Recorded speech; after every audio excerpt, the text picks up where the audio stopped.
மறுபடியும் அதே மாதிரி தான் கட் பண்ணால் ஒரு 15 வருஷத்துக்கு முன்னாடி அதிராமப்பட்டினம் அப்படின்னு ஒரு கிராமம், மறக்க முடியாத ஒரு நேரம். அங்கே வந்து எனக்கு வந்து அரவிந்த் அண்ணன் ஃபோன் பண்ணுறாரு.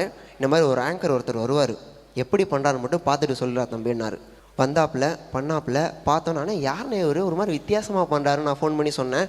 அதுக்கப்புறமேட்டு தான் ஆர்ஜே விக்னேஷை பற்றி ஒரு பயோ டேட்டாவே கொடுத்தாரு. கட் பண்ணதுக்கு அப்புறமேட்டு பார்த்தா பிளாக் ஷீப் அப்படின்னு சொல்லி ஒரு மிகப்பெரிய ஒரு கம்பெனி, அது கம்பெனின்னு சொல்ல முடியாது, ஒரு சாம்ராஜ்யத்தோட ஒரு ஹெட்டாகவே மாறினார். ரொம்ப ரொம்ப சந்தோஷமாக இருந்துச்சு. என்ன எனக்கு ஒரு வருத்தம் அப்படின்னா, நானும் பிளாக் ஷிப்குள்ளே இருக்க வேண்டிய ஒரு பையன்தான். என்னால் அப்போ உள்ளுக்குள்ளே போகவே முடியல. திடீர்னு ஓகேப்பா இதுக்கப்புறம் யூடியூப்குள்ளே போகலாங்கும் போது பார்த்தா அவங்க அங்கே இருக்காங்க.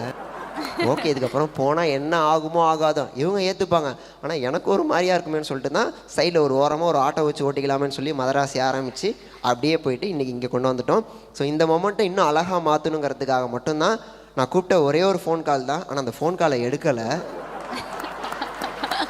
அதுக்கப்புறமேட்டு நான் மெசேஜ் அனுப்பிச்சேன். என்ன மெசேஜ் அனுப்பிச்சேன்னா, ஒன்றும் இல்லை, இந்த மாதிரி ஈவெண்ட்டு கண்டிப்பாக நீ வரணும்னு சொல்லி போஸ்டர் போட்டு அனுப்பிச்சிட்டேன். டன்மா, அவ்வளோதான். அந்த டன்மாக்கு அப்புறமேட்டு இன்றைக்கி தான் இந்த அம்மாவை நான் பார்க்குறேன்.